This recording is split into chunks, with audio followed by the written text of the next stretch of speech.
ஆயுர்வேதம் ஒரு பொக்கிஷம், நம் ஆயுள் நீட்டக்கும் அற்புதம். டாக்டர் ஸ்ரீவர்மாஸ்.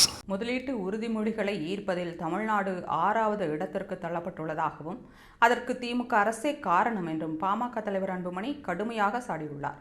இதுகுறித்து அவர் கூறுகையில், 2025ஆம் ஆண்டில் ஏப்ரல் முதல் டிசம்பர் வரையிலான 9 மாதங்களில் அரசு மற்றும் தனியார் முதலீடுகளுக்கான உறுதிமொழிகளை ஈர்ப்பதில் ஆந்திர பிரதேசம் 25.30% உறுதிமொழிகளை ஈர்த்து முதலிடம் பிடித்துள்ளது. ஒடிசா 13.10% முதலீடுகளை ஈர்த்து 2ஆம் இடத்தையும், மகாராஷ்டிரா 12.80% முதலீடுகளை ஈர்த்து 3ஆம் இடத்தையும் பிடித்துள்ளன.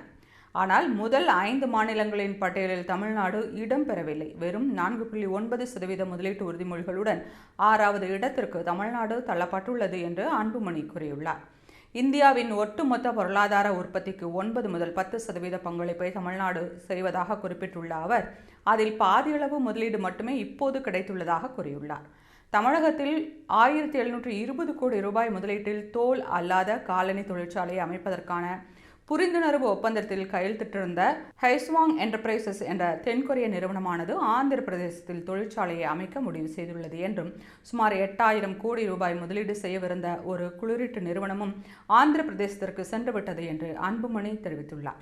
பின்னர் தமிழகத்தில் முதலீடு செய்ய விரும்புபவர்கள் மொத்த முதலீட்டில் கணிசமான ஒரு தொகையை லஞ்சமாக தர வேண்டியிருப்பதாக குற்றச்சாட்டு எழுந்துள்ளதாகவும், தமிழ்நாட்டிற்கு வர முதலீட்டாளர்கள் அஞ்சுவதற்கு இதுவே காரணம் என்றும் அன்புமணி விமர்சித்துள்ளார். ஆட்சி மாற்றம் ஏற்பட்ட பிறகு முதலீட்டை ஈர்ப்பதில் முதன்மை மாநிலமாக தமிழ்நாட்டை மாற்ற பாமக நடவடிக்கை எடுக்கும் என்றும் அன்புமணி குறிப்பிட்டுள்ளார்.